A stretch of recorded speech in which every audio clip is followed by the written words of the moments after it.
अस्सलामुअलैकुम, क्या हाल है? कैसे हैं आप सब लोग? अल्हम्दुलिल्लाह मैं बिल्कुल ठीक हूँ।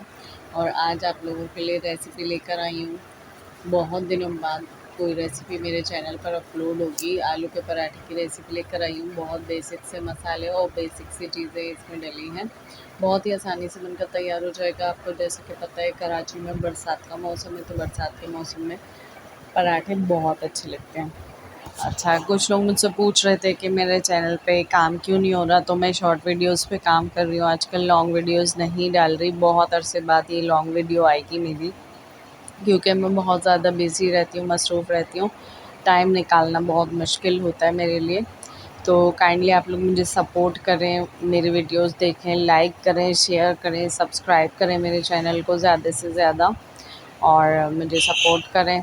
ये मेरी आप लोगों से रिक्वेस्ट है। तो यहाँ पे आप देख सकते हैं कि मैंने सारे मसाले इसमें मिला लिए थे। बहुत आसान बेसिक से मसाले हैं, आप लोग देख सकते हैं। और मैंने अच्छी तरीके से इसको मिला के रख दिया एक तरफ। अब हम चलते हैं रेसिपी की दूसरी तरफ। तो दूसरी पार्ट में हम करेंगे आटा लेके उसमें हम नमक मिलाएंगे, ठीक है।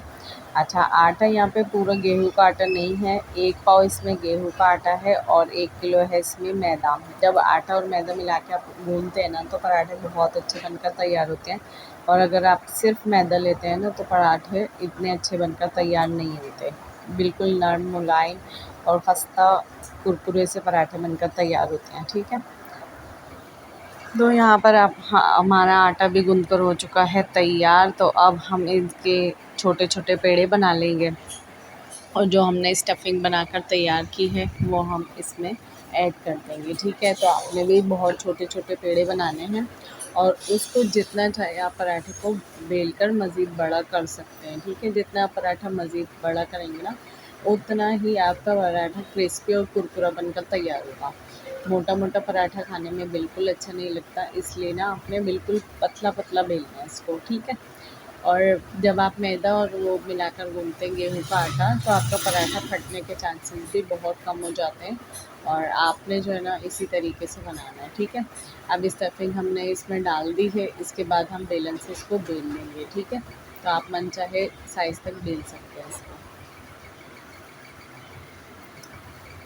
तो यहाँ पर आप देख सकते हैं मैंने पराठा बेल लिया है। अब हम इसको हाथों की मदद से बड़ा करके तवे पर डाल देंगे।